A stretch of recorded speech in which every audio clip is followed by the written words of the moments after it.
This is Crypto Banter. Crypto Banter for you. This is Crypto Banter. This is Crypto Banter. This is Crypto Banter. Crypto Banter for you. Smash those likes.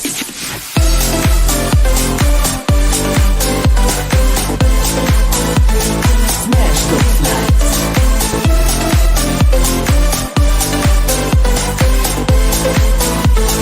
Crypto Banter for you. Smash those likes. Smash those likes. Crypto Banter for you. Smash those likes. Smash those likes. Crypto Banter for you.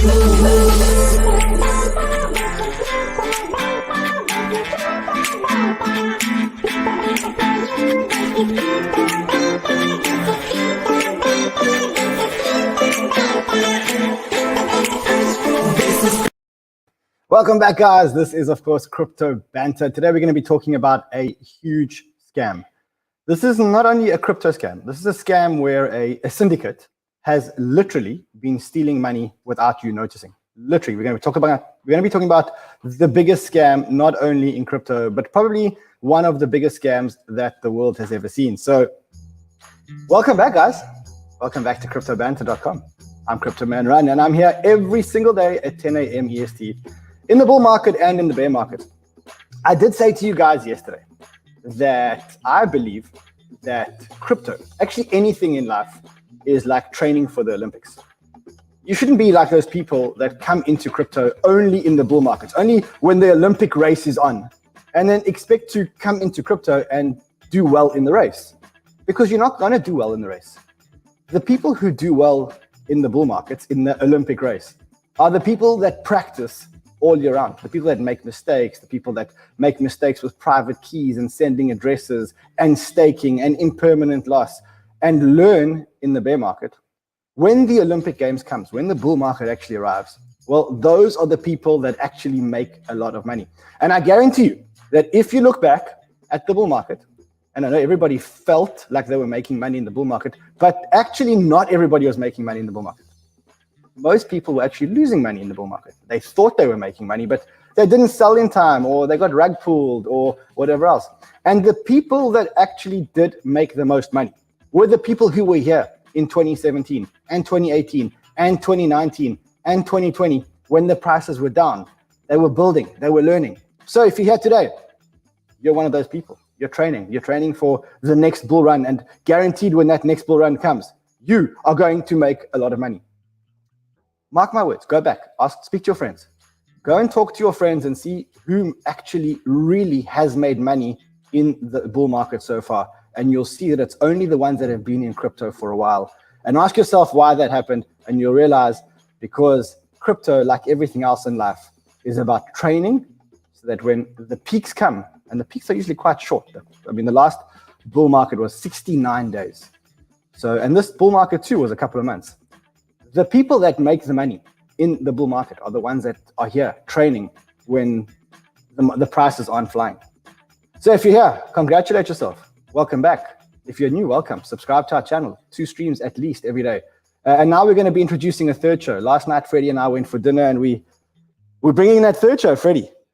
So we're going to bring a third show, and then Mama Sniper is coming with a 4th show. And soon we are going to be like the CNBC or Bloomberg of crypto.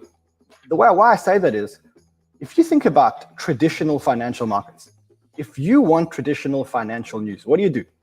You switch on CNBC, you switch on Bloomberg, and within half an hour, you know exactly what's going on in the markets 24/7, 365.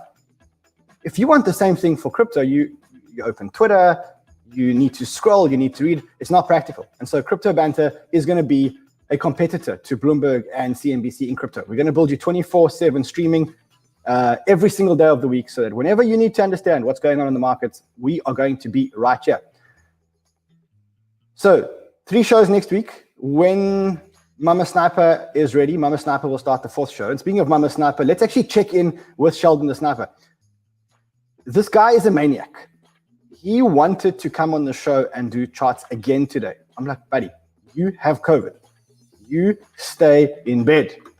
He's not staying in bed. He wants to talk. He's coming out of bed. Shell, You are a What's up, maniac. what's up, what's up, buddy? You are a maniac. You're a maniac. I can You're only an sleep absolute so maniac. much. Can only sleep so much. How are you feeling, brother? I'm good. I'm tired, just getting a lot of rest, but good. Are Getting there you slowly. getting? Are you getting? Vitamins. Are you feeling that you're getting Yes. better with time or worse with time? Better. Well, specific. I don't know. We get different symptoms at times. So right now, I'm very tired and getting quite a bit of headaches. But yeah, I've already slept a lot of hours in the last day or so. So yeah, I'm a bit bored. You're a bit bored. I sent you a bunch of ivermectin. I hope you're taking those ivermectin. Yes. Definitely, buddy. Definitely.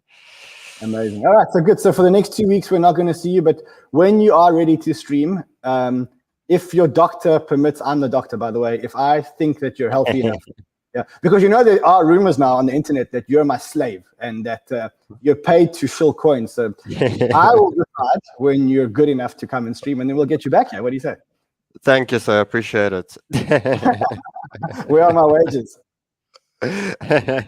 No, awesome. Yeah, I think I'll be back. We'll have another live stream this week, definitely. I see Bitcoin's waking up a little bit. Let's see what's happening. But what you said, Rand, just before you shut off, yeah, before I go, what people don't understand, we keep saying it, and like what you said now is no one learns anything in a bull market. Right now, we are learning, and we got a bunch of skillful. 2 months ago we started this thing, and everything was running crazy, but we never had a lot of skillful traders in our community.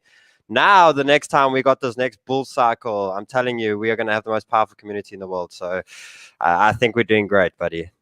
That's what people think. People think that they can come into crypto in the peak of the bull market and make money and walk away with money. No ways. You need to practice. You need to learn. You need to develop a skill, and then you'll make crypto. You'll make money. I'm not shy to admit, my learning curve was the 2017 bull market. I made a lot of money. I lost it all.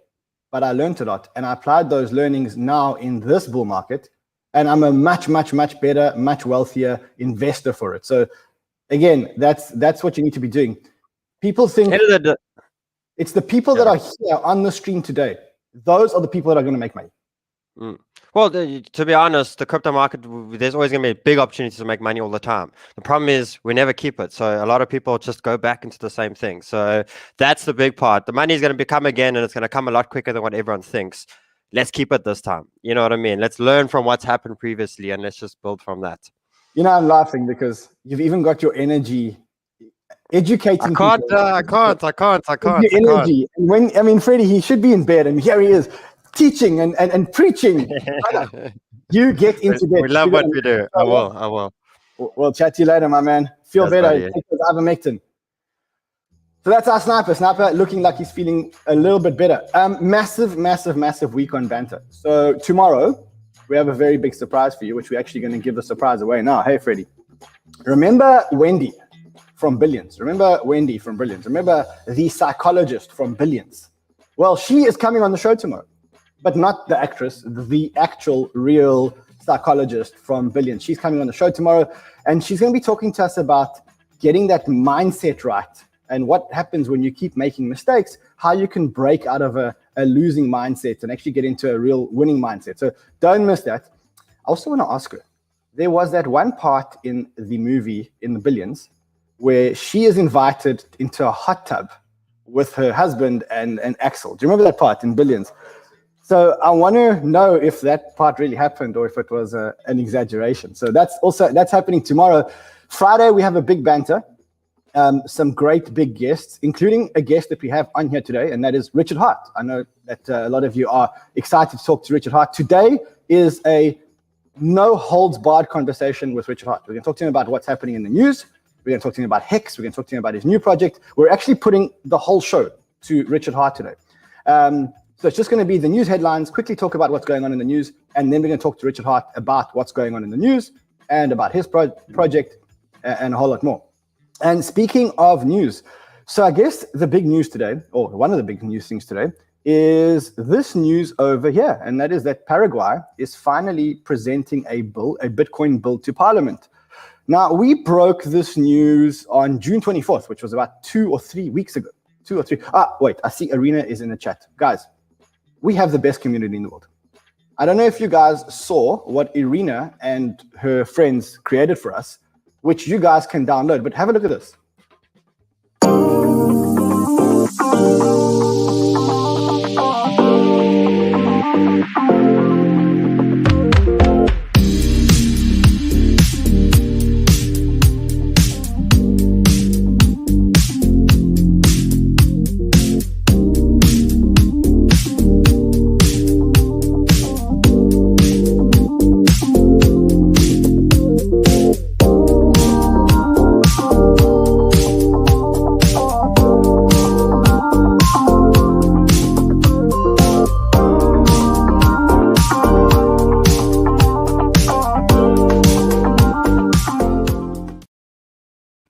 So the best community in the world, this was created by members of our community, just like our opening Sting song was created by members of our community. If you want that, Freddie, will you leave a link in the description of where people can get that? Awesome. And that shows you how to build your portfolio. So let's get back to it. When I broke the news, because the little birdie flew to Paraguay and came back from Paraguay on the 24th of June and said, Paraguay is working on a bill to make Bitcoin legal tender in the country and will also encourage green mining. I got a whole lot of these amazing salty crack emails, responses that said, fake news, don't trust, verify. This is coming from a very small thing to people in parliament. Oh, and 2 weeks later, we now get, today is the day where two cabinet members two senators in parliament, two opposition senators in parliament, are going to present a Bitcoin bill today. And they say that there's going to be a giant surprise. I really, really, really wonder what this giant surprise is going to be. I think it might have something to do with green mining. Now, the interesting part of this is not that Paraguay may introduce a Bitcoin bill.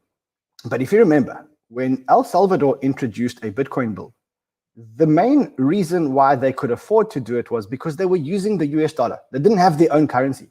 Now, Paraguay does have its own currency. It's called the Guarani. And you can see that if you look at the performance of the Guarani against the Paraguayan, against the US dollar, you can see that it hasn't performed very well. So this is going to be a much more interesting case than the El Salvador one, where they didn't have their own currency and kind of had nothing to lose. If Paraguay makes Bitcoin legal tender, it competes with their own currency as well as the US dollar. So that's what we're going to find out today. Hopefully, that's a big announcement and another country gets on this bandwagon. So that's the first part of the news today. It does look like Latin America is leading the race. Brazil is now approving or has approved another ETF, but this time it's an Ethereum ETF. A few weeks ago, Brazil introduced a Bitcoin ETF, and now Brazil has introduced a Ethereum ETF.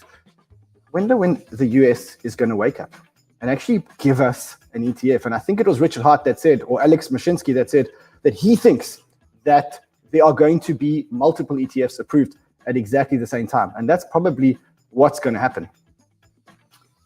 Let's turn our attention to Bitcoin price action. So we've all been watching the beautiful Bitcoin chart. Bitcoin moving sideways again. Still, there was a little bit of a dump last night, and that's probably because it was the first day of the big grayscale unlocks. Remember that the grayscale unlocks are starting to happen. You can see that the biggest unlock is still coming on Sunday. This was yesterday and today's unlock. So yesterday, 2,639 Bitcoin were unlocked, or worth of Bitcoin. GBTC shares worth of Bitcoin. Today, 5,100. Nothing unlocks tomorrow. And then I think on Sunday, we have, or the 17th, we have the big lock, which is 16,000 Bitcoin. And all in all, we're getting 41,000 Bitcoin being dumped. Well, not being dumped, but 41,000 Bitcoin share worth of GBTC shares being dumped in the market. Remember what I said to you yesterday, that for as long as there are cheap Bitcoin on the market, for as long as people are dumping their GBTC shares, and people can pick up GBTC shares at a discount, and right now the discount is 14.5%, there is no reason for anybody to go and buy Bitcoin on the open market. And as a result of the fact that people are not buying Bitcoin on the open market, well, you can see that the reality is setting in.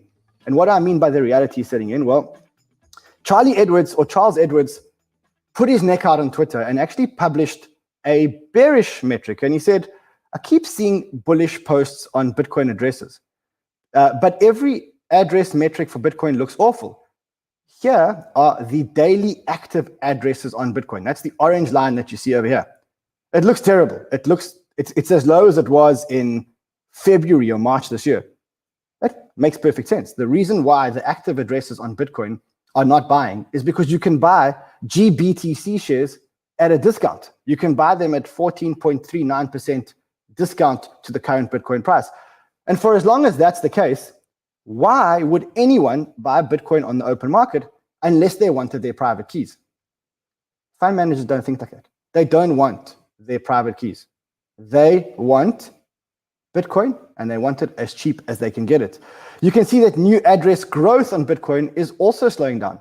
And basically what we're saying here is, for as long as there is GBTC shares at a discount to net asset value, for as long as that's the case, then we are going to see a slowdown on the Bitcoin network.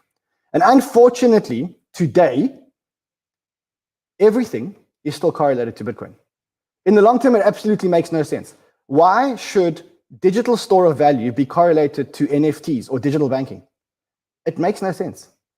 But in the short term, because everything has a Bitcoin pair, and that's the biggest and most prevalent pair on all the exchanges, when the price of one goes down, the price of the other one goes down relative to it. And that's why most altcoins are suffering and Ethereum suffering. It's a Bitcoin problem, but most altcoins are suffering. It's not all altcoins though, because there are pockets of altcoins which are running. So if you look at things like Axie Infinity, I mean, this thing has doubled in the last 7 days. Synthetics at one point grew 100%. I think it has come a bit down, but 100% in the last 2 weeks. In fact, if you look at the NFT sector, if you look at the NFT plays, you can see that a lot of the NFT plays, Axie Infinity, TLM, Alien Worlds, which we had on the show, Smooth, Love Potion, Mocky, Terra Virtua, which we've had on the show, 60% up, Rev, 45% up, Flow Blockchain, 45% up, Superfarm, 45% up. What we are seeing here is that we're seeing that there is a market recovery, and the market recovery is actually being led by NFTs. So even though Bitcoin has its problems, even though Bitcoin does have its problems, and it does have its problems, we are seeing a market recovery, and it looks like NFTs are leading this recovery. They're saying, look, regardless of whether Bitcoin is facing pressures, whether there's a hash rate problem with Bitcoin, whether there's whatever the problems are with Bitcoin, the NFT sector has actually got a lot of traction.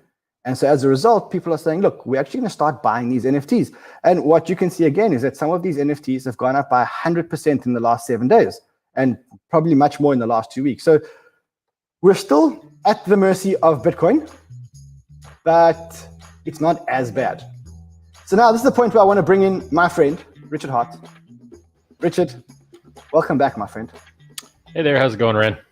Good, man. So we've had you on the show on Friday, and since then our Twitter has erupted, our DMs have erupted, saying bring Rchard back, bring Rchard back, bring Rchard back, bring him back for a one-on-one. Here we are. We're here for a one-on-one. Guys, if you want to see more of Rchard, smash that like. And if we get enough likes, then we'll bring Rchard back on Friday for Banter. What do you say? Freddie, what do you say? I know you've got a Banter planned. Hold on. Let's get Freddie on the stream. Freddie, what do you say? So I think, to be fair, he doesn't have a mic. So he says 7,000 likes. If we get 7,000 likes, then we will get Rchard back on Friday for Banter. How's that? What does that sound like, guys? Amazing. All right, let's do this. Rich, welcome back, my friend. Hey there, how's it going?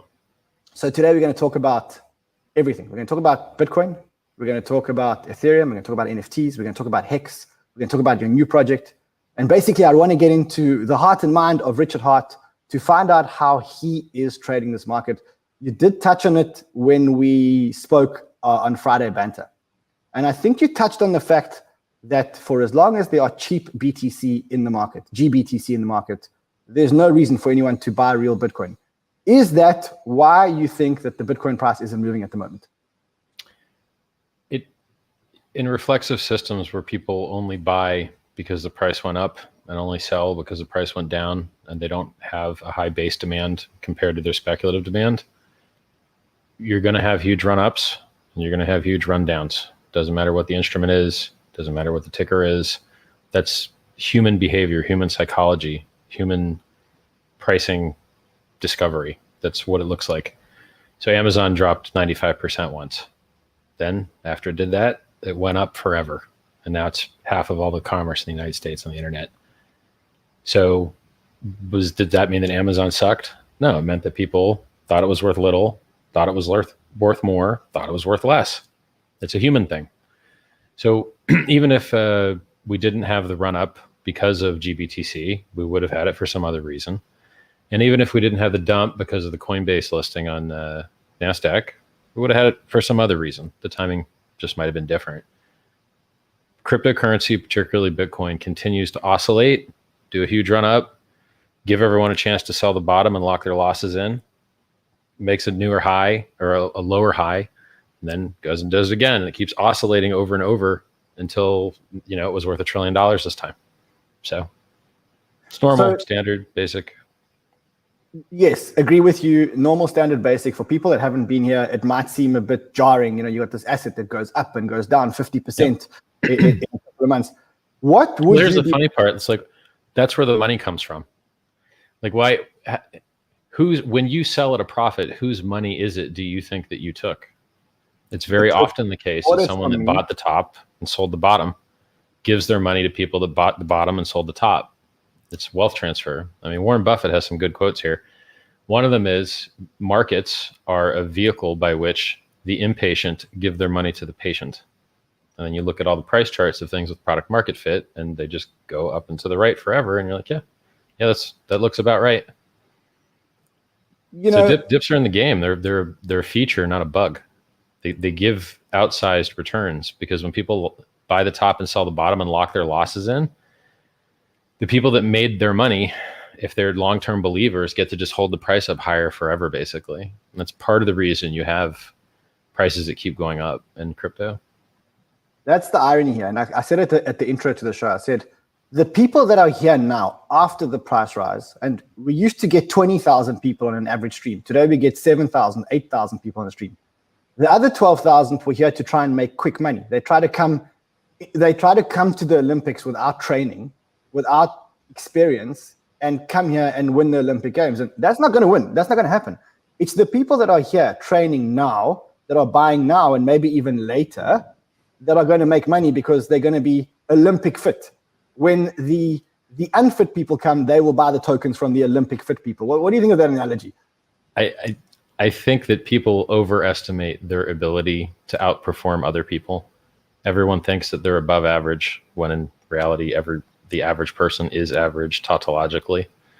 So when, I saw a movie and the actor was saying to this class he was having, you guys are all reading self-help books. The problem about self-help books, you're trying to help yourselves and you suck already. So you're the person trying to help you sucks because you suck. So I'm being a little bit mean, because I've published some free self-help books and they have helped a lot of people, and people can improve. But there's particularly difficult games with what's called a high skill cap. So if you play chess versus a grandmaster, you will never, ever, ever win a single game ever, no matter what, not even once. But there are other games, like if you play them tic-tac-toe, you might be able to tie them every single game, because you're both maxed out on the skill cap. If you trade, you're going to lose money. If you hop out in and out of coins, you're going to lose money. If you look at the history, you said, look at the history, look what happened to everyone in 2017. Hey, you used to have 20,000 people watching. Now you've only got 7,000. You know why everyone else stopped watching? They got wrecked. They lost their money. If people made a lot of money, they'd still be addicted and staring and thinking about what $1 million watch to buy next. It's all about, if you want to become a grandmaster, you've got to train. You've got to be here in the bulls, and you've got to be here in the bears, and you've got to accumulate hours. You can't walk into crypto and just think you're going to make money. But it's like people that are worried that they don't want to work out too hard because they'll have to change all their clothes and they won't fit through doors because they'll be as big as Arnold Schwarzenegger. You're never going to be as big as Arnold Schwarzenegger. I don't care how hard you work out. And you're never going to be a great trader, and I don't care how hard you try. You're not. Way smarter people. Every developer tries writing a trading bot and loses all their money because, hey, I'm good at math and I'm good at numbers, and markets must be numbers, right? And then they come up with this cool strategy to do some cool thing, and then they get introduced to the world of latency and slippage, and you're like, oh yeah, now you're losing money instead of making it. Oh look, there's this easy ARB. You're like, no. All the easy money is taken in that area, man. Like so what percentage of people captured Bitcoin's 6.5 million X run up from a penny to $65,000? What percentage of that 6.5 million X move did traders capture? Did people hop in and out of coins capture? In this instance, buying and holding outperformed everybody. Most people thought they were smart and sold at 2x. The buying and holding strategy is the only one that works. I mean, I keep saying, if you have product market fit, if you buy a scam, it just goes to zero and you lose everything. Yeah, invest in protocols and people that will change the world, and then sit back for long enough to let them change the world, and don't trade in and out of those trades. Product market fit, man. It's everything. Look at the metrics. Are they getting new users? Do they have a moat to defend them against competitors? Do they have IP? Can anyone just rip them off and copy them? Do they have a viral brand, an addictive brand? Do they have a community?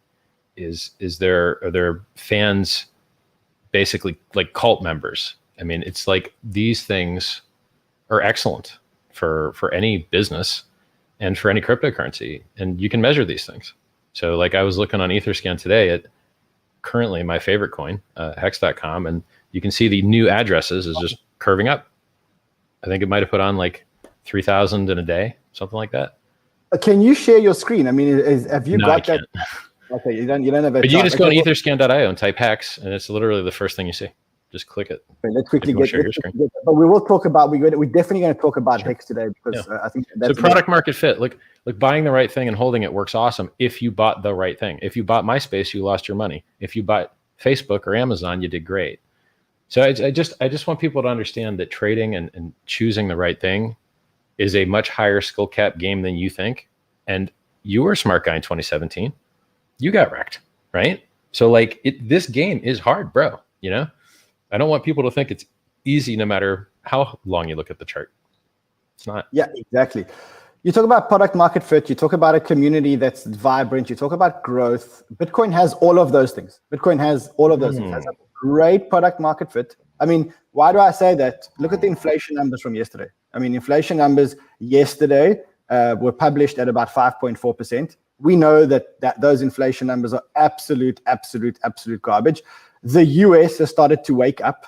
The most searched term in the US today, trending, was inflation. Let me show you this. So you can see the most searched term today in the United States was inflation. The published numbers, 5.4%. That is absolute garbage, because we know that they've manipulated the basket. Not only that, if you look at the things that we actually use, like car rentals up 87% year on year, used cars up 45.2%. Because of a chip shortage, gas up 45.1%, washing machines up 30%, airfare up 25%, hotel accommodation up 17%. Bacon, I'm a Jew, so I don't eat bacon, but 8.4% is a lot. The inflation is rampant. The reality is that if you hold your dollars and you don't do anything with your dollars, this is what's going to happen to your cash. If you deposited $1 in 1947 and didn't invest it, that dollar is worth 8 cents.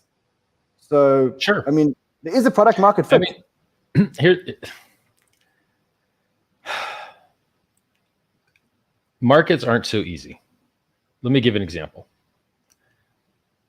Okay, the economy sucks, so everything's going to go down in price, right? Everyone's out of work. Everything's going to go down in price, right? Nope. Look, prices went up. Stock prices all-time high. House prices all-time high. Crypto prices all-time high as of 3 months ago for Bitcoin. Today for Hex.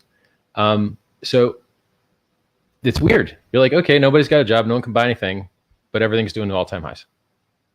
Well, that's weird.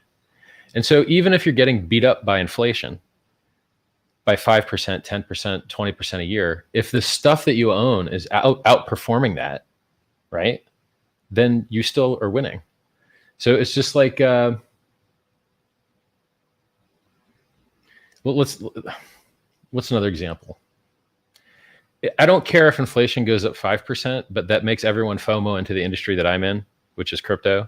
And then that goes up like thousands of percent, because I would rather get the thousands of percent from my industry doing better and lose the 10 or 20% to inflation, which it ain't. It's, it's probably not 20%, but let's just say it was.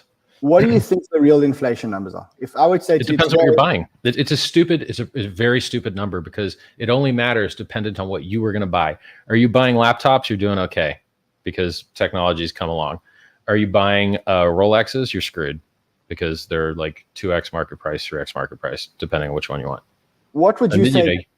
What would you say your inflation is? Rchard Hart's inflation with the basket that Rchard Hart consumes. What is Rchard Hart? The only kind of stuff that I'm interested in buying is crypto. And I mean, it's like I called the top on the day of the top for Bitcoin. And I said, look, we had a parabola. We fell out of it. We're going to go down. Last time this happened, Ethereum ran for 27 days. Here's the charts from 2017 that measures it. Published it all. No likes, no retweets. People hate bearish news. I was 100% right. Market dumped like hell from that day, straight down. Ethereum dumped the same day. Fractals, it did 2017, dumped, went to hell. And so from my perspective, if you've been listening to me and you've been like, I made like one Bitcoin call in 2 years. That was it. And then you just sold the top already. So you're like, great. Yeah. You have a giant dump. So let's get to another call. That's historical. You made an historical call. I know. I saw that tweet. You were right. You did call the top. I think it was 2 days before the top. No, it was the day of. It was the day of. Okay. It was the exact day of. Yeah. Okay. Call the bottom. I mean, I was given warnings about all the, hey guys, $1 million JPEGs. Hey, every single company is launching a thing. Hey, countries have bought it. The richest guy in the world bought it. Who's next? Who? You got any other richest guys in the world left over to buy? No, like everyone buy it, man. And the richest people in the world are now going to space. So they're not buying any more JPEGs because they're going to space. Well, they will, but let's just give people a chance to sell the bottom, you know? So, I mean, look, so you called the top. Yeah. Now, this is the second time I've done this. I called the short in 2017 too. I thought we would bounce from 85. Go ahead. Let's talk about the bottom. You called the top. Sure. Let's talk about when we can expect a bottom. Historically, 85% dumps on Bitcoin every 3 years and 95 in Ethereum. Now, I think Ethereum is way better now than it used to be. Way better. So maybe it only dumps 85 this time. Cool. But I wouldn't be surprised to see a $10,000 Bitcoin and a $200 Ethereum. Whatever 0.05 of 4,400 is. So is it for you as black and white as a number? In other words, you're saying top of Bitcoin, 64,000. I don't care about the wallets. I don't care about the on-chain transactions. I don't care about the news. Oh, this country's listing it. That country's listing it. I don't care about any of that crap. It's all noise. The price moves, and then whatever news was just recently in time, it's called recency bias. People think that was causative. Oh, the Bitcoin price went up. Did anything happen in Bitcoin recently? It must be causing it. And that's all news writers do. Like, they don't have an ability to do anything else. They're not technically qualified to do anything else. So people buy these cryptocurrencies because the price was going up and everyone was getting rich, and then they sell them when the price is going down. It's okay. Fine. Let's have a dip, you know? But it's not everything. Like you said, I know some things. Can we stop beating around the bush? I invented the world's best performing asset ever. It's up 250,000% in a year and a half. Can we stop screwing around? Like, we've been not talking about it on purpose. Just We're about to talk about it. We're about to talk about killed everything. Like, it's everything else sucks compared. So we're definitely like, okay, listen, Bitcoin guys, if you buy a Bitcoin right now, how long until you get a 10x, bro? We just got a 10x in Hex in like the last 89 days. So like, when is your next 10x in Bitcoin? You might die before the next 10x, man. I promise you we're going to talk about Hex, and more importantly, I want to talk about the new project, but I want to ask you one more question. All right. Under the assumption that you can't invest in Hex and you can't invest in your new chain. Sure. And let's say that you've got a packet of money sitting today in US dollars. The money is depreciating very, very fast because of this ridiculous inflation. What would you do with the money? If you have $1 million, let's, for numbers' sake, let's just round it off to $1 million. If you have $1 million, you can't invest in Rchard Hart's projects because we know that those are performing. There's no doubt. We're going to be talking about those in a second. I promise you that the rest of the show after this is dedicated to Hex and the new. But where do we invest $1 million? Where do we put the $1 million? If you're okay with smart contract risk, there are platforms that will give you, let me tell you, the rates. Where are you looking? Sorry, just let me also call that up. I'm not going to shill these guys' websites. I don't shill people's websites. Like, I mean, you could just go individually to these places. So for instance, you could lend out, let's say you're holding USDC, which I think is the premier stable coin. I think it's the premier stable coin. It's got the best counterparty risk in my opinion. You know, Coinbase is public, went public for 100 billion. They're teamed up with Circle. They created USDC. They're all USA based. They have audits. That's nice. The other stable coins, not as transparent, you know? Yeah, let's say that. Sure. So let's say you wanted to lend out your USDC now. If you wanted just smart contract risk, right? So if you use like a centralized counterparty, they could just steal all your money. Oops. So you were picking up pennies in front of a freight train, and the freight train runs you over, and you're like, hey, maybe I shouldn't have tried to get those pennies. So if you're okay with less risk than that, just smart contract risk, and these projects have been around for a while, you know, you could just deposit stables on Aave and make 2%. You could deposit on Compound and make 2%. You could deposit on DYDX and make 2%. And that's probably the order in which I would rank them as far as their quality goes. But you are still taking smart contract risk. And if there is some problem or some bug that allows people to get liquidated that shouldn't have, or doesn't liquidate people that should have, you know, there is risk there. So, I mean, there is something like, let's take Vitalik, right? Vitalik has like 300,000 ETH. It was a billionaire not so long ago. He's not farming stables. He's not playing with DeFi. He's just sitting on those ETH. Now, is it the genius move? Probably not, but it's a very low risk move, right? Because like, you got to look at where the gains are. You wouldn't put into 2% isn't anything compared to the thousands of percent that you can get by buying the bottom.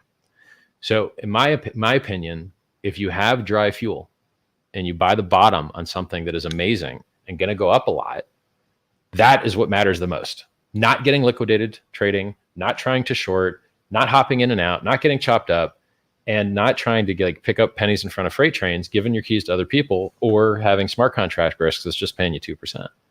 That's not an intelligent play. I think an intelligent play is to sit on your dry powder, and then when the opportunity is there to get into something new and awesome, to do that, because then you can get insane returns.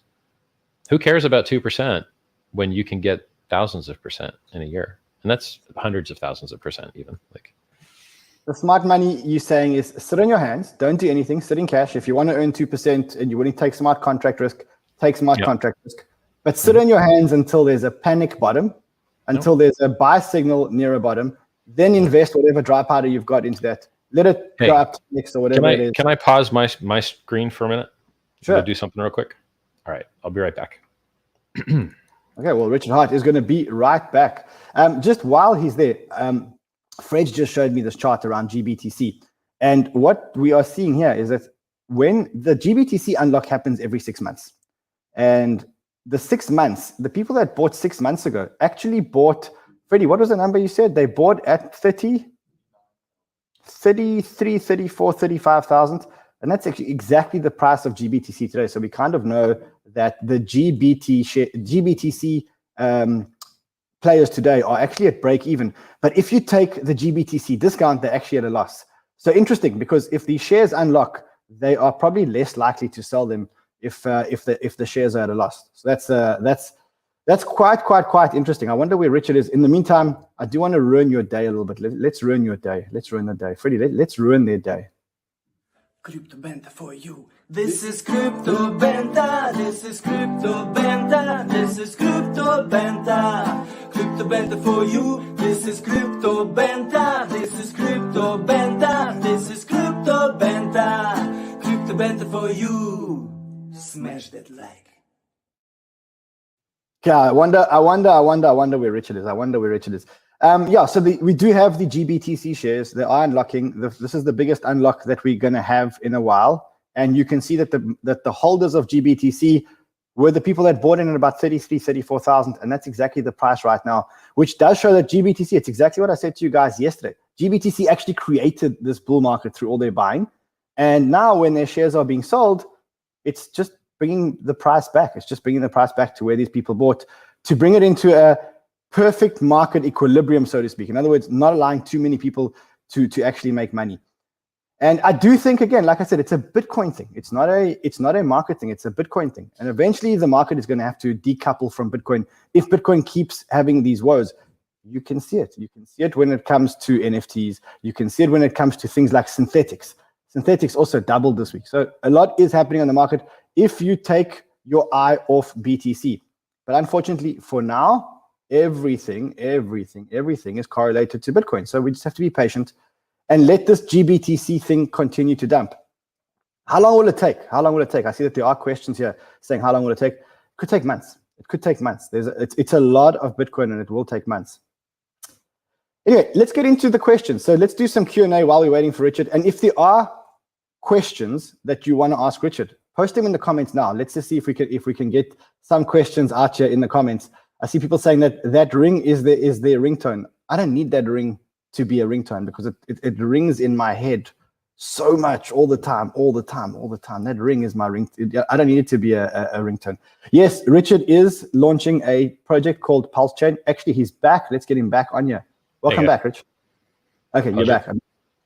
All right, so let's now talk about, let's just finish that discussion off. You're saying that the best thing to do with $1 million is to keep it in $1 million, invest it and earn 2, 3, 4%. And when the bottom is near, put your money into Bitcoin, put your money into other tokens, under the assumption that you can't invest in. Who cares about Bitcoin when it's been the slowest performing crypto of any of the top 20, 30, 100 cryptos?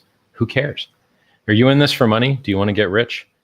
Do you want to make outsized returns? So why are you buying the dog that has been outperformed by literally everything?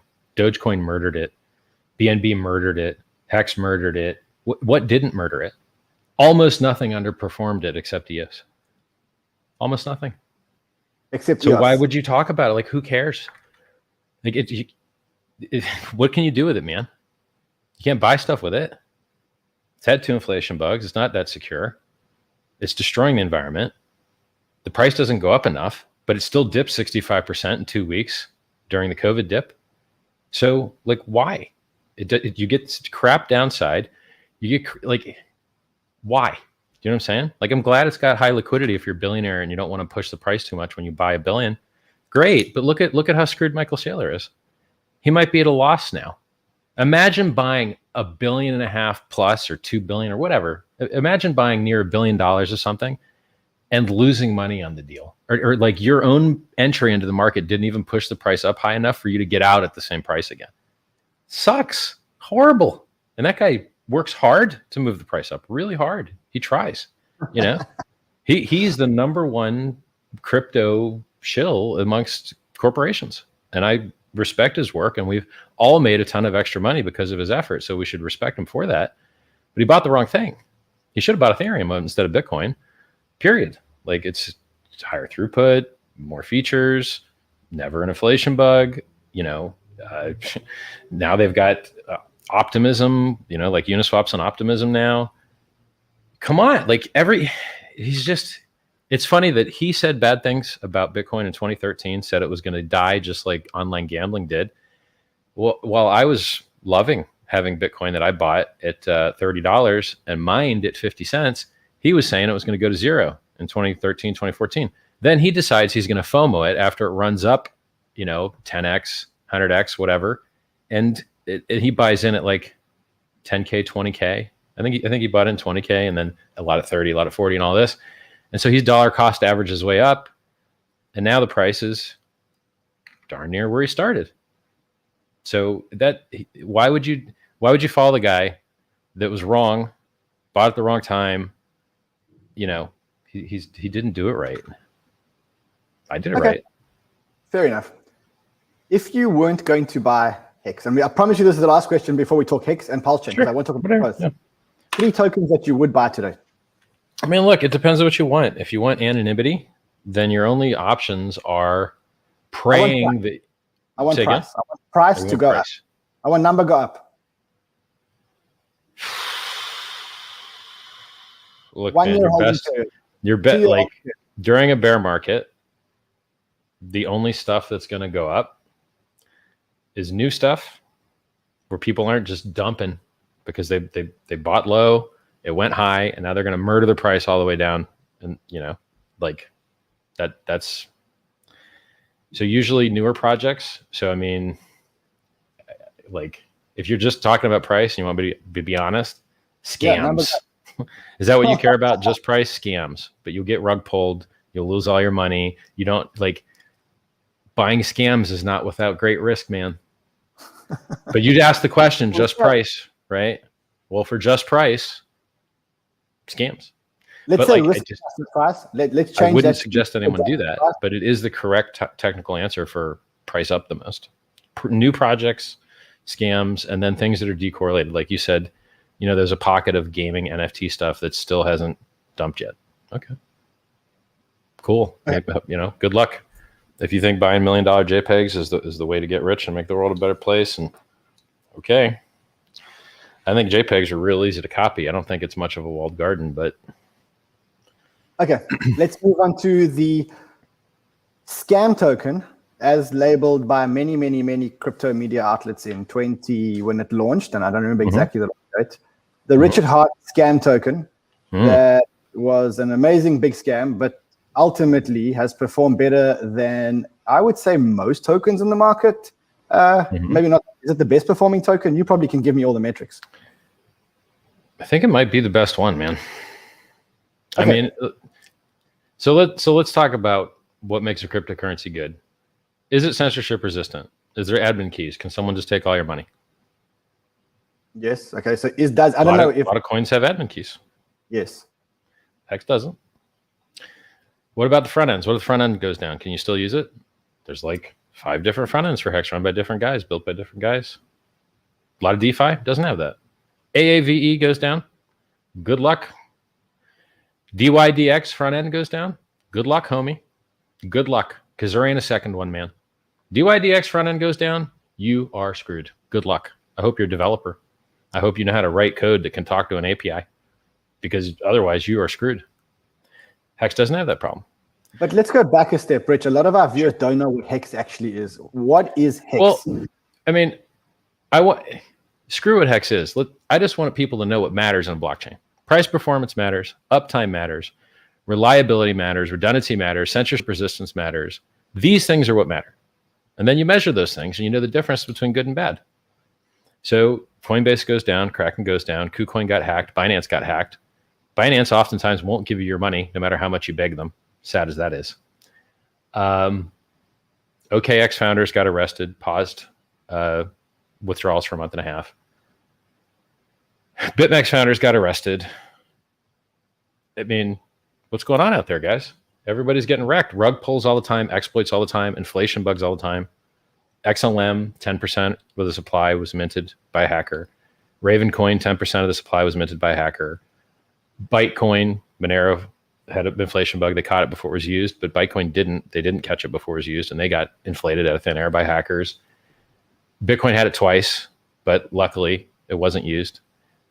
Everything's getting wrecked out there. Everything's getting wrecked, rug pulled, exploited. Things go to zero all the time. Hex is just perfect, literally perfect. 100% uptime in the trading, 100% uptime on the website, 100% uptime on the code. Absolutely everything's wonderful and perfect. Why everything else around it's dying. By the way, have you seen the price chart today? I think Hex is up 50% and everything else is down like 10 today. Okay. I still don't understand what Hex actually is. I remember it was an airdrop to Bitcoin holders. Oh my I God. remember that it didn't claim their... You found the right guy. You found the right guy. Yeah, okay. Let me let you in on the big secret about cryptocurrency. The only thing the price chart cares about is that people buy and hold and don't sell. And that's it. That's all it cares about. Literally, it's all it cares about. Everything else is a narrative, meme, excuse, story to get you to buy and hold. Bitcoin was going to be peer-to-peer digital cash. You ever pay somebody with it? No. Most people have not, because it's not peer-to-peer digital cash. You want to wait an hour and pay $60 for a transaction? No? Okay. It's not peer-to-peer digital cash. Then it was going to be programmable money. Could you program Bitcoin to wake you up in the morning? Nope. Could you program it to do anything? Not so much. Not you, but Oh, you. well- I mean, technically, you could program Bitcoin. It is a To do what? digital. Okay. Well, it's been around 11, 12 years. Tell me what's programmed on it. Okay. Oh, wait. Nothing. Nothing. What, the Litecoin network? I'm sorry, the Lightning network that has absolutely no volume or adoption or use whatsoever. There's 10 times more Bitcoin wrapped on the Ethereum network than there is in the Lightning network. Bitcoin's layer 2 is Ethereum currently. It's not Lightning. So people tell you these narrative memes to get you to buy and hold, but that's all they are. They're stories. So guess what? You know what really matters? Since buying and holding is the only thing that really matters. Why don't you just directly monetize that? Why don't you monetize the time value of money like your bank does? You put money in your bank, they pay you. It's called a savings account. You lock it up for longer.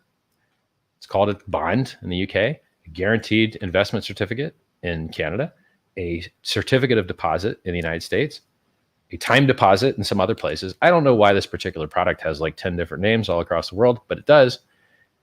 There is a time value for money, and you can directly monetize it. And so, just like your bank, you lock an extra year, you get 20% more interest. Now, the interest you get at a bank is pitiful. So we just copied the parameters, and we said, okay, you lock an extra year longer, you get 20% more interest. Okay, well, what's the base rate? 3.69%, lower than Bitcoin's inflation rate was when it was a 20K. And it ran up 2 million X from a penny to 20K with an inflation rate exponentially higher than 3.89 because it was twice as high 4 years earlier. And then it was twice as high 4 years earlier. It was twice as high 4 years earlier. So it used to be like 100% inflation in a year back in 2009, 2010. So we just copied the parameters that work. And now you can make money on your money. So you were talking about you got $1 million and you want to make money on it with yield. And it's not a Rchard Hart built product. Okay. Well, if you had bought Hex on January 5th of last year and held it to today, you would have made 500,000% returns more or less. 500,000.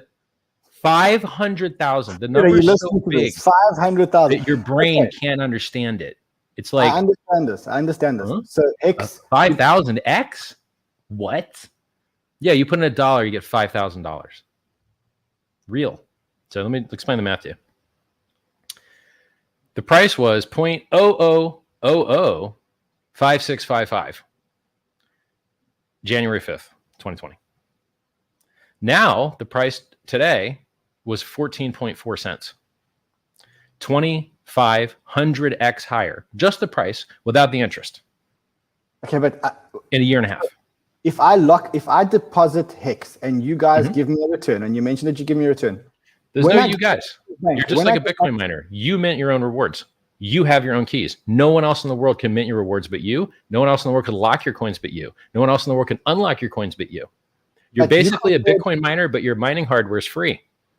But you compared this to a certificate of deposit. I'm trying to understand what Hex actually is. When I deposit money in a bank, a certificate of deposit, the bank then takes that money and loans that money to other people at a higher interest rate. Everyone thinks that. I know that's not what happens. That's not what banks do. It's what everyone thinks banks do. That is not what banks do. Okay. Let me tell you what banks do. Everyone thinks that you put your money into the bank and then, yay, the bank gets to make money lending out your money. That is not what happens. Instead, when you deposit your money in the bank, it is a liability to the bank, not an asset. They owe it back to you. They then use that money as a reserve, as an excuse to get more leveraged up, bunch more extra money from the government at retardedly low interest rates. That's what they lend out. The inflation minted out of thin air given to them by the government. Because they have the good excuse from the government of a reserve ratio of the money that you put there. They won't lend your money out because it would ruin the reserve ratio and they wouldn't be able to get leveraged up and get all that cheap money from the government. Your money doesn't get lent out. And when you get yield at your bank, that yield comes from inflation. Where does your rewards come from as a Bitcoin miner? Inflation. I used to mine Bitcoin by myself. Full blocks, no pool, 50 BTC block rewards. I inflated the Bitcoin supply personally, myself, with no permission or help from anyone. Okay, Hex so does the same thing. I deposit Hex into the contract. It through the inflation mechanism rewards me with more Hex, and I have more Hex. And the longer that I lock up my Hex for, the higher the rate that I get. Yeah. And I understand that because people are starting to trust the algorithm so much, they are locking up their Hex for a very long period of time, even 10 Huge years, amounts of 15 time. years. Tell me a little bit more. Amounts of time. Tell me a little bit more about that. So what happens is, the best analogy for this is Bitcoin. If you were the only Bitcoin miner, you would get 1.5% of the Bitcoin supply, the total Bitcoin supply, in a year, because that's what Bitcoin's inflation rate is currently. Well, how much is 1.5% of $1 trillion at the top? I don't know, like 1.5 billion? No, more, 15 billion? Yeah. So if you were the only Bitcoin miner, you'd make $15 billion a year. And you could do it with just your laptop, just like Satoshi used to.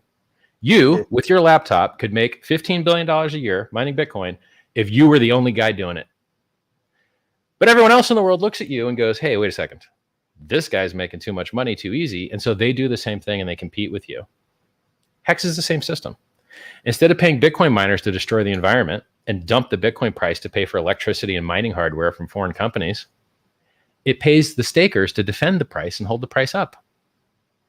Amazing. It rewards them to do the only thing that works in crypto, which is to buy and hold a product with customer market fit. I've only had 2 hours sleep. The whole thing about Hex is you have these tokens, which were given to you in an airdrop because you were a Bitcoin holder. You deposit these tokens earn you more tokens, and you redeposit the new tokens. And the longer you deposit the tokens for, the more Hex tokens that you have. Kind of, yeah. I mean, you're missing some things. Like the contract doesn't hold your tokens. You actually burn them. And then it looks and says, okay, you can mint new ones when it's over. And so you destroy your tokens and take them off market so you can't hurt the price with them, which virtually lends value to the people that have liquid tokens and can reap that reduced supplies upwards price pressure. So it's a virtual lending system, basically. So if a product has static demand, but you reduce the supply, price goes up. Do you understand? Okay. So the stakers are delaying gratification and virtually lending the value of reducing the market supply to the non-stakers who are being diluted because they're not being rewarded with inflation. And so if you're a staker in Hex, the inflation is a profit center to you, not a cost. But if you're a Bitcoin holder, the inflation just murders you because it is a cost, because it's going to be dumped to pay for electricity and mining hardware. So it has less negative externalities. It's more secure. It has better uptime. It has higher throughput. It has more features. It has insane. It's up like 500x versus Bitcoin in a year and a half. But I'm not looking at you price. made 500 times more money, 475 to be specifically. I'm not looking at price specifically. I'm trying to understand the mechanics. You Sure. deposit Hex, the Hex get burnt. You earn more Hex as inflation because you're getting the Hex shares. Yeah. When you withdraw your capital plus your accrued Hex. Roughly. And then you can sell them on the market. Yeah. Am I right with that? Yeah, roughly. Okay. So the contract doesn't hold custody ever. You do everything. So you burn the coins and you mint the coins back from scratch. But the contract that you are interacting with and running the code of does keep track of that. And, it's roughly correct. Roughly. The initial Hex that were minted. Initially, there were Hex that were minted and given to Bitcoin holders. Were there any Hex sold out of a treasury, out of the token? In other words, you were able to mint your own Hex directly out of the contract if you use this thing called the adoption amplifier, where you could send it Ethereum. It was open for 351 days, I think, or 350. You would send it Ethereum, and then you would get your percentage of that day's, billion Hex that was available or whatever, based on what percentage you were of that. But that's all over. It's all gone. There used to be a referral program. That's gone. Where did those ETH go? So if you'd like to know, wouldn't you? Apparently, there's a whole lot of ETH that got raised. A whole lot of very expensive Ethereum got raised. How many ETH got sent to that contract, that address, that sale, that auction? No, I mean, you could look it up on hex.vision. It's the best stats website on the entire cryptocurrency ecosystem. You can see everything, who got referred, who put in the most, who got the best deals, all that stuff. So Hex.vision, I mean, I could take a guess and be like 1 million ETH maybe. So a It's million just a guess though. So 1 million ETH were put into the contract, and in return, people got these minted Hex shares, Hex tokens. Where is that 1 million ETH? Who did that 1 million ETH go to? What was it to you? To a fund? I mean, when people ask these questions, it's kind of like, hey, can I go expect work from someone else so that this can be more like a security? So in crypto, how many people get scammed every year with people giving you big promises? Hey, here's a bunch of promises. Give me money. And you lose all your money. And the promises don't work out. And that's why the securities laws and the SEC does their best to prevent people from getting scammed by making the following rule. If you give money to a common pool with the expectation of profit solely from the work of others, you probably have a security. And so when people ask these questions, where'd the money go? You don't need to know, because you might have expectations. You don't get no expectations. What you get is the opposite of expectations. No one will do anything for you. The product is complete. It is finished. It is done. It can't be changed. Can I ask you a very blunt question? Yeah, go ahead. This kind of sounds like that 1 million ETH was sent into a contract, which Rchard Hart could withdraw if he wanted to, theoretically. Maybe he has. I haven't checked the contract. Maybe he will. But 1 million ETH was sent to a contract in return for these Hex tokens.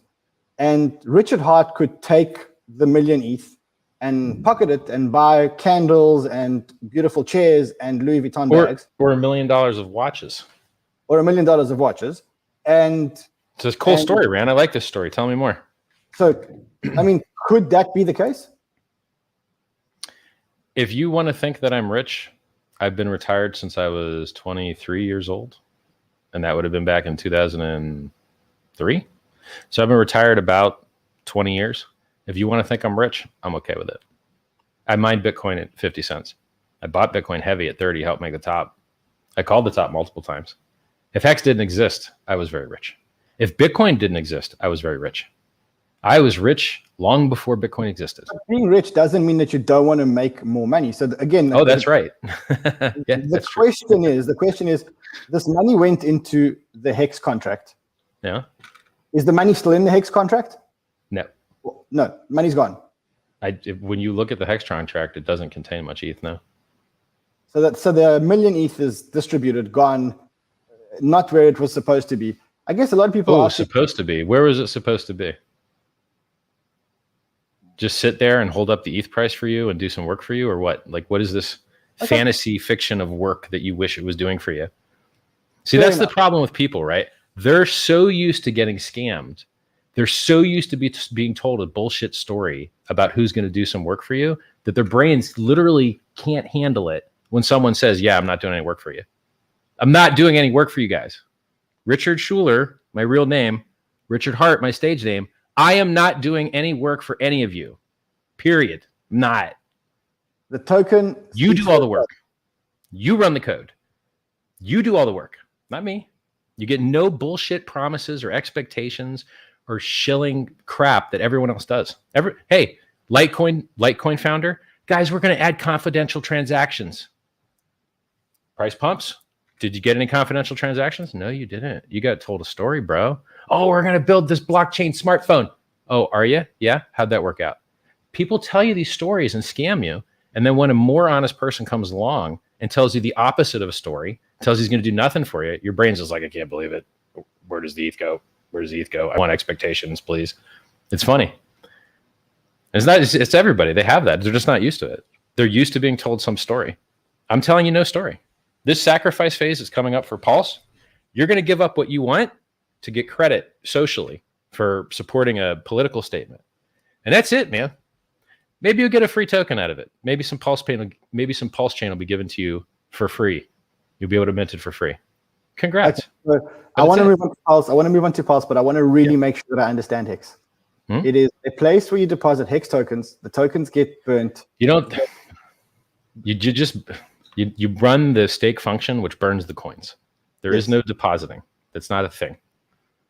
stake functions that burns the coins. Yeah. You earn new HEX as interest or inflation or whatever you want to call it. When you withdraw, you get your capital back in HEX plus the interest that you earned. Yes.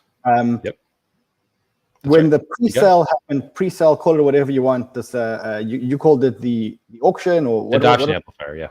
The adoption amplifier. People sent ETH to an address. They got HEX, and those people have made a lot of money on their HEX, or should have made a lot of money on their HEX. Only 250,000% before interest. And if you were locked up for, let's say, 10 years, which the average person is locked up for 5.5 years, and it keeps going up because people keep believing in the system more and more and more. And they want more and more of those T shares because a T share costs more than an Ethereum now. Okay, so a million ETH were put into that address. Where the million ETH is, what you're saying is none of your business. It doesn't matter. You got your HEX shares. The HEX does your HEX tokens. HEX does exactly what I promised. What was promised it would do in the white paper. It works. It's open source code. It works exactly like it was supposed to work. And it's open to verify, open to view. It's audited. It's got 3 audits.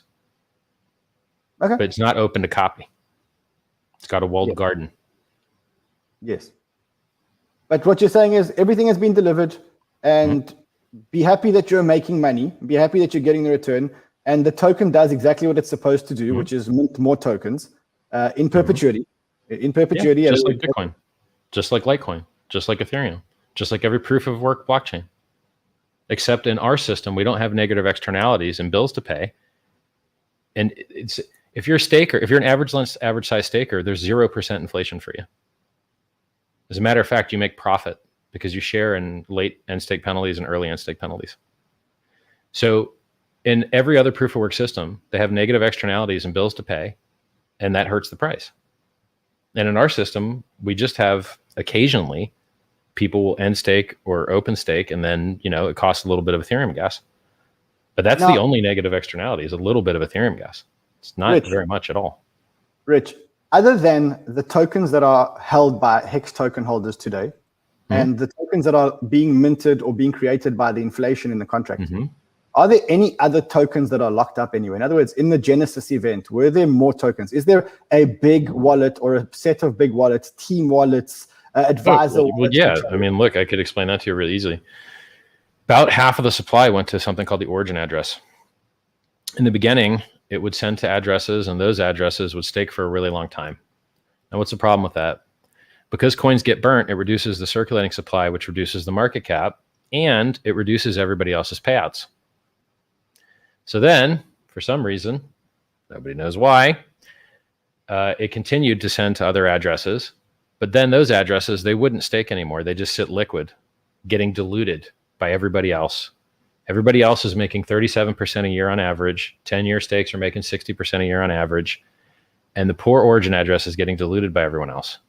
However, the addresses that it sent to. What's the upside to that? Well, the market cap's a lot higher because there's a lot more circulating supply. And the returns, the APYs in HEX terms, are a lot higher because there isn't so many coins staked. Pretty cool that these addresses that have received coins from the origin address are willing to just sit there liquid and get diluted. How many coins? I mean, it got half the supply. So half the supply is sitting in these addresses. Yeah, it's all public. There's audits. I can link you to audits on Excel sheets. I can link you to audits on videos. It's all been stared at by everybody. Controlled by who? Controlled by who? Who are these? Don't you wish you knew, Rand? Don't you wish you knew, brother? Why do you care? You want to expect some work from them? I guess the market is concerned that Rchard owns them, and Rchard is going to one day dump them. Hey, how many shares of Tesla stock does Elon Musk own? I mean, I get when is he going to dump the market, bro? When's he going to nuke that shit? When rug pull, bro?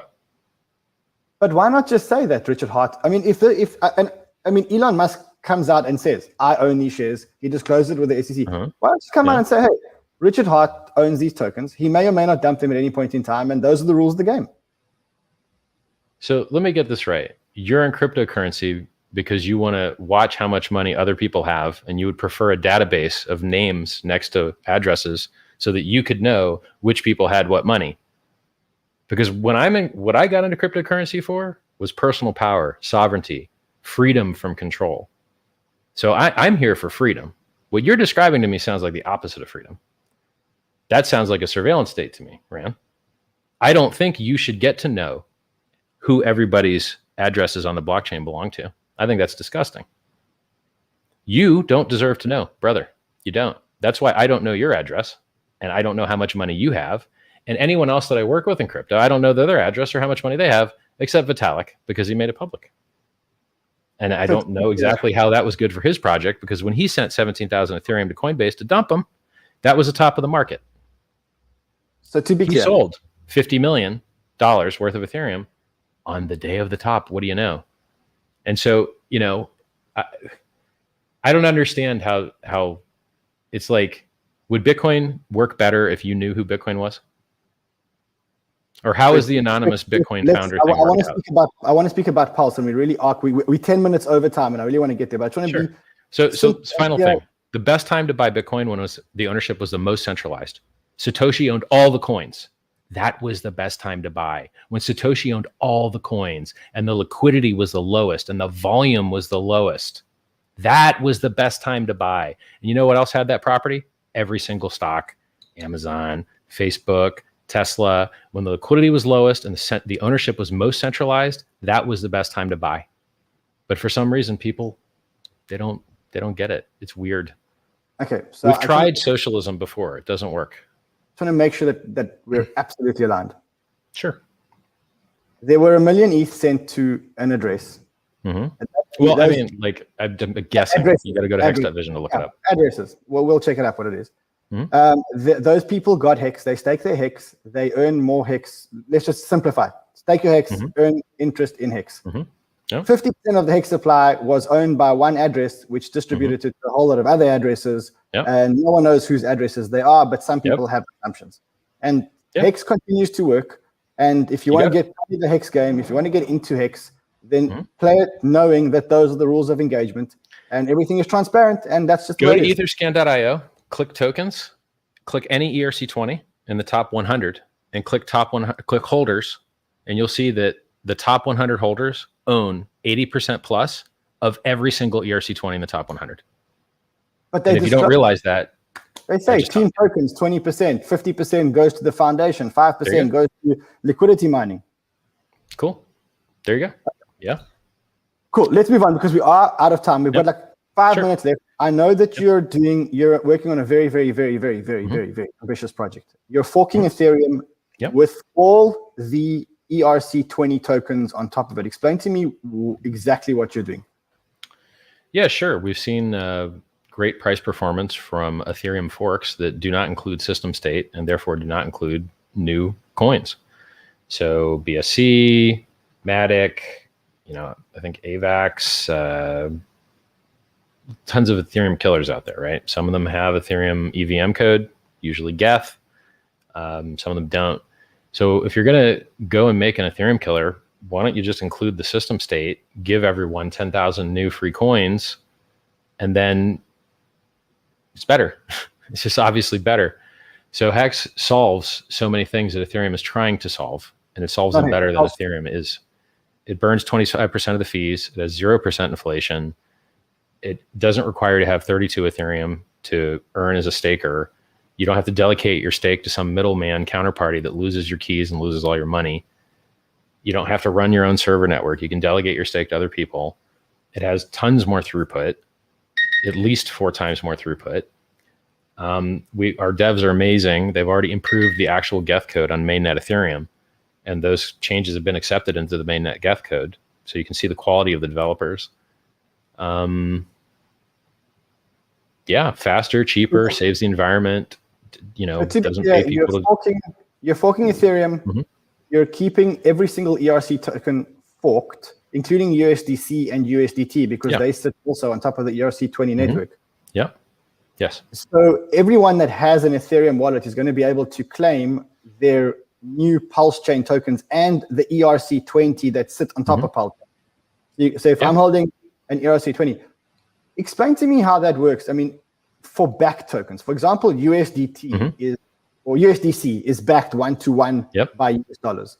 I'm now going to get because of the fork, I'm going to get a USDC token on Pulse chain. which is not backed by dollars. So what is that worth? Well, if you're trying to redeem it, it's worth nothing because they're not going to redeem it for $1.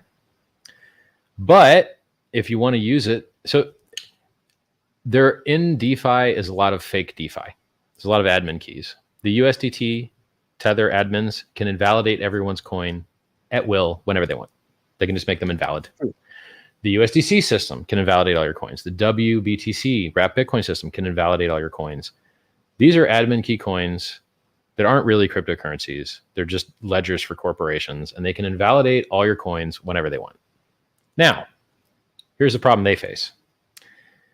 We have discovered when Tether was found to be fractionally reserved and had $630 million seized by a Polish bank, that it still held its peg. Yet it was fractionally reserved. So, stable coins can still hold their pegs even though they're not backed by as much as they used to be. Well, how far can you reduce that backing and they still hold their pegs? I guess we're going to find out. I guess we're going to find out by giving zero backing. And, you know, projects that are dumb that no one should have ever bought, they seem to have values too. Crazy. Funny world we live in. So unless the Tether guys and USDC guys are willing to take the risk of getting sued for destroying their users' value, I think that these tokens will have some value. I don't know what it will be. No one does. It's not knowable. This is the first time it's ever happened. It's amazing. So when does this happen, Rich? When are you forking the Ethereum chain? Today. So today is the sacrifice phase. I've only got 2 hours of sleep, so you know maybe today is a long day. Maybe we shift some time zones or whatever. But you should be able to sacrifice to a SENS Foundation, a charity, 501c3 registered medical research charity, SENS.org. If you're going to donate to them, you're going to get 75% of the credit you would if you'd sacrifice to other addresses, but you might get a tax write-off. That could be very valuable to you. And they accept all the coins that are in Coinbase. They accept stocks. They accept bank wires. Awesome. Go check them out. So how do I know that if I send money to the sacrifice, that money is going to a charity? Is that going to a registered charity that is helping people? You literally go to sens.org/donate, and you see the list of their addresses. And then the homepage, it says, "Thank you, Rchard Hart, for the Pulse Chain airdrop. Email airdrop@sens.org if you're going to donate to us." They've been around for a decade. I first volunteered for the SENS Foundation in 2006. Okay. You put money into the SENS charity. Yeah, and then they dump it. They dump it all for fiat, and then they ask you what address was yours, and you know, they tell you what to do to what you're sending so that they know it was you, and then they ask you what address you want credited. And then at the end of the sacrifice phase, they put up an Excel sheet that goes, this address got this credit. We dumped this guy's coins for this. We dumped this guy's coins for this. We dumped this guy's coins for this.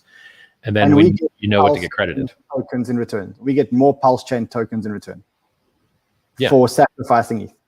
Yes. It's very similar to matching funds, except in this system, the matching funds aren't being given to the foundation. They're being rewarded to the donors.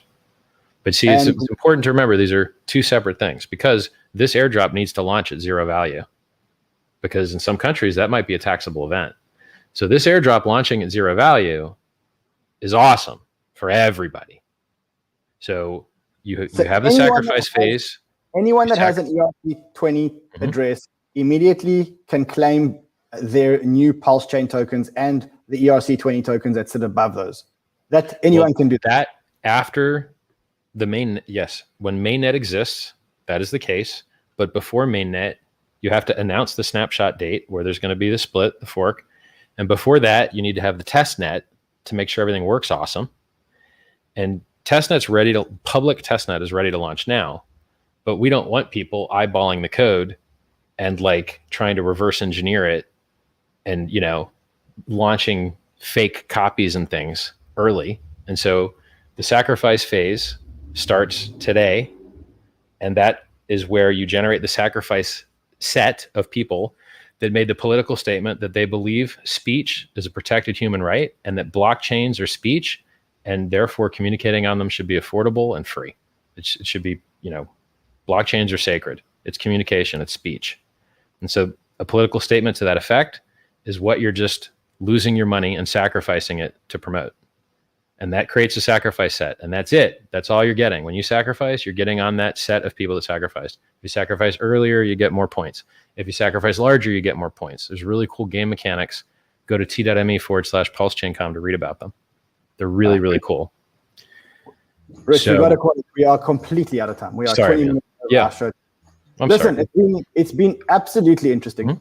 I think I guess, I'm glad that we understand finally what Hex is, and people understand the rules of the game. People understand where everything is. It's been quite open and honest. I don't think there's been any holds barred, and now they can choose whether they want to participate or not participate. And the same thing with Pulse Chain. It is what it is.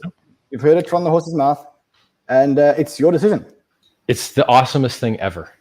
It sounds like you're not sold somehow. I don't know. Maybe I should have tried harder or something. It's the most amazing thing ever, man.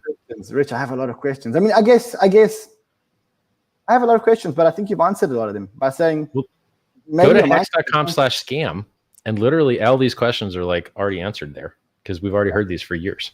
The same questions for years. All right, so we have a whole page called Scam that answers all these.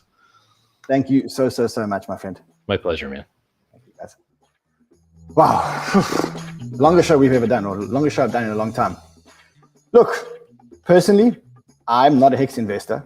I don't know why I would be buying Hex. It's not a smart contract blockchain. It's not but Hex has value because people buy it because they believe it has value, and the value is that it keeps going up in value. You know the facts. I think Rchard was pretty transparent about the facts. The facts are there is an origin address that distributed all the 50% of the token supply to other addresses, which are owned by, someone. Could be him. He didn't say that, but someone could be him. There were 1 million ETH put in to this another address, which are given to someone. But people are making money on Hex. It's your call. You've heard all the information. You've heard it from the person that created it. And now you've got to do your own research and take responsibility for your own investment decisions. It has been a good performing token. But past performance doesn't guarantee future performance. So make your own decision. Make your own decision. And also, Pulse Chain. I mean, a very interesting concept. To fork Ethereum and to give people all the ERC20 tokens that they have too, creating a new chain does sound like it's a genius plan. I mean, that really does sound smart. Very interested to see how that pans out. So I think let's keep watching that. I think on Banter, we pride ourselves on giving you guys fair, unadulterated coverage of the whole crypto universe. And I think Rchard Hart is a very, very, very smart guy. You make your own decisions. I will see you again tomorrow. Same time, same place, 10 a.m. EST. Hopefully, Sheldon will be here. And tomorrow, we will have Wendy from Billions on the show. If you're trading, guys, trade well, my friends. Crypto Banter is a social podcast for entertainment purposes only. All opinions expressed by the hosts, guests, and callers should not be construed as financial advice. Views expressed by guests and hosts do not reflect the views of the station. Listeners are encouraged to do their own research.